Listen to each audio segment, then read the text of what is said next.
Alright, so what's a good language learning method? I'm going to tell you about it, boys and girls. Okay. So, first of all, what's a good language learning method for polyglot gigachads, by the way? But anyway, what do kids do, right? So, how do you learn 5 languages as a kid?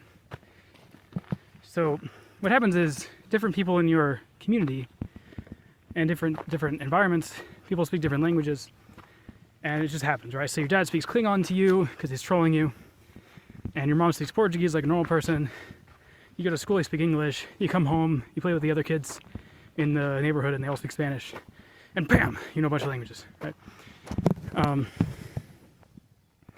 Every summer you go to Japan, bam, you speak a bunch of languages. So this is kind of the kid way, and you can learn at a kid level at all these languages, and kids don't even really know what's going on. It's crazy. But yeah, so this has been figured out. A lot of parents have wanted to figure out this equation, how to do this. A lot of times those kids don't give a shit about those languages, because why would they? And the parents, they also, you know, they stop creating this environment. Eventually the kids kind of forget it. But, you know, it's fun, I guess. So, as an adult, what are we going to do? So, back in the ancient days of the internet, 2008, we had AJAT. Was it 2008? I think it was 2008. We had AJAT, all Japanese all the time. So this is a grafting of the monolingual strategy. So if you're a monolingual learning kid, you, what do you do? You, basically, you're exposed to your language all the time, and you only care about the parts of it that are relevant to your stage of development, which is interesting. So I think the reason why kids don't read is because they really don't care about reading. If you try to teach a little kid to read, he has like zero interest in reading whatsoever, because he's not in that stage, right? But there have been instances of kids that are kind of smart, that become interested in it, that learn it, or their parents really push it on them, and they you know, make it happen. But generally, kids don't want to do that, right? But yeah, they're exposed to everything in all these different ways, and so they become very proficient very fast at their language. So with AJAT, what we do is all Japanese all the time, right? So we just do a monolingual grafting of the Japanese experience for an adult with everything we can, using audio-driven media mostly, but also reading, because AJAT wasn't very specific. So that works pretty good, but we found, okay, so that does work, right? So that works, but this is not the polyglot way. The polyglot way is, we're trying to figure out what is the least amount of language that I need to keep learning fast enough for what I need, so that I can learn more than one. So this is why I was introducing the different activities strategy. So the idea is that at different stages of development of your language, because obviously your psychological development's already, like, you're an adult, right? Or you're old enough to listen to this at least. So at different stages, there's different things that are better to do. And so we have people that are trying to come up with the optimal bilingual method to learn, right? So first you're going to do this, and you're going to do that. You're going to spend this much time on this. You know, maybe you're not going to read from beginning, or maybe reading's really important and you should read all the time. So you have these guys trying to do that, and that's really great. But for the polyglot gigachads, we need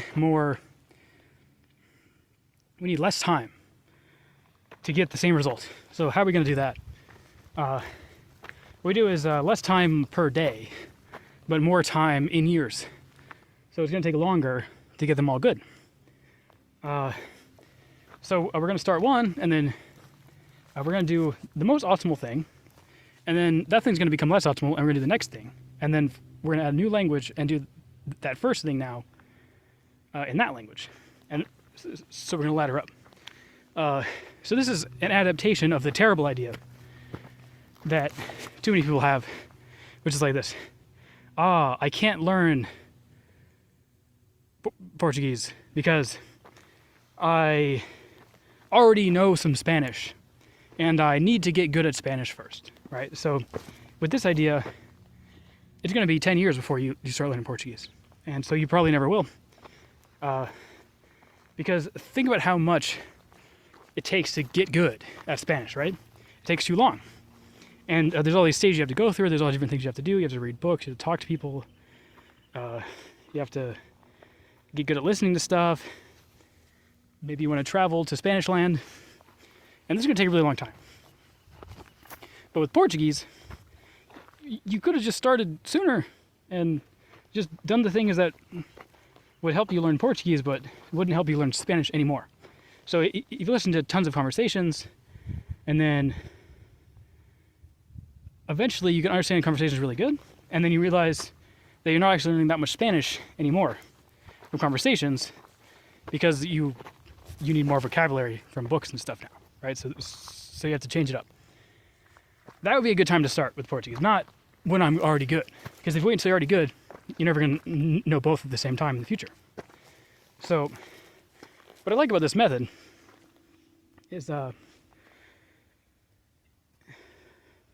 if we figure out the correct way, we can try something and see if it works for a language, and then we can tweak it later for another language if we need tweaks.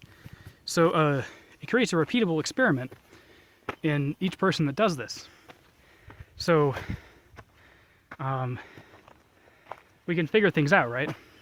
So if we figure out that watching tons of films makes us able to understand lots of things, but then we can't have a conversation because we haven't listened to enough conversations, then for the next language it's time to maybe not go so hard on the films and focus more on the conversations, right? Or if you're learning a language really good but you can't read, maybe you should prioritize reading, or you should figure out like you have to learn how to read. So for the next language that gets to the reading level or the stage where reading matters, we're just gonna we're gonna already know how to do it and we're gonna apply it again. So this is kind of like when a mother has multiple children. The first child, she doesn't parent very well, so that child gets really messed up. But he also learns how to do things himself, right? The next child, she already is figuring this out, and so she becomes better at parenting. And then, by the third child, he's like gay now, because his mom is so good at parenting him that he becomes gay. So that's a joke. Anyway, but yeah, it is kind of like this, right? So with each preceding child, we figure out which parts of our parenting were not good. Like, wow, maybe I shouldn't have spanked my first child. It seems to have made him, it was wrong to spank him. So for the next one, we're gonna like not spank him. Or maybe for the first one, I was always at work when he came home from school, so he never did his homework. So for this next one, I'm gonna try to schedule my work so that I can be there when he's supposed to do his homework, so I can just make sure he does his homework. So, or whatever, right? So it's the same thing with the languages. We're trying to figure things out. So this is why I think I'm hopefully in a good position to tell you all, to tell the boys about this. Because I've done this for some languages, I'm at different levels, and I'm learning as I go, and I don't want to wait until I'm already good and forget all these details. But yeah, there's stages. There's a good order to do things.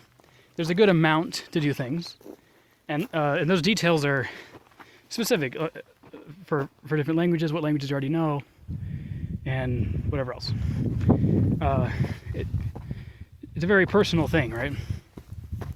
So it doesn't matter how many people do this experiment. We're never going to figure out the ideal adult learning method, because maybe some people don't want to read. So then, if you think reading matters, it doesn't, because he's not going to learn how to read, because he doesn't care about that. Whatever, right?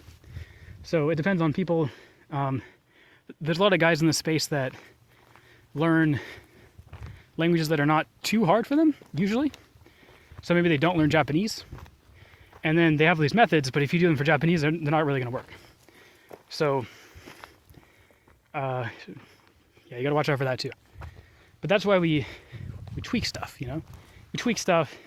If there's a deficiency that happens, and it's possible to identify what kind of practice was not done, or was done too much to the expense of other things, then we should tweak the constraints of what we study with, right? So that's why I keep trying to bring up examples from my history, like how I never read anything in Portuguese,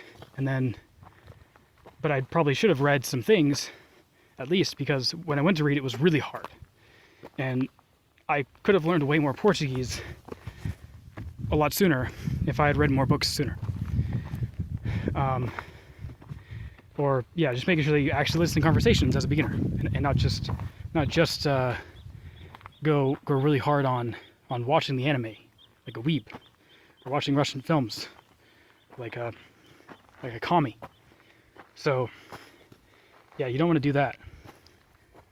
So this is the optimal method. The optimal method, it's scientific. It's an N of 1 experiment that you're gonna do. So the first language, you know, you gotta do this research. Thing is, if we're going for the polyglot, the bilingual AJAT method can work for the first language, but after that, you have to throw it away, because you just can't do it anymore, right? You just can't AJAT, by definition. If you know English and Japanese, and now you want to learn Cantonese, like the original guy, you can't just apply AJAT to Cantonese, because you need to also know Japanese and English. I think I also knew like another language too, like, but he never talked about it. Like his native language. But yeah, so we do that. The first language could end up being the best because it started first, and we had more time too, because it was the only one at the time. But the next language becomes more experimental. What is the bare minimum I can do and still get better? And what's the right order and stuff? So that's what I want from a good language study method. Not just, here's how you learn Japanese, here's the best way.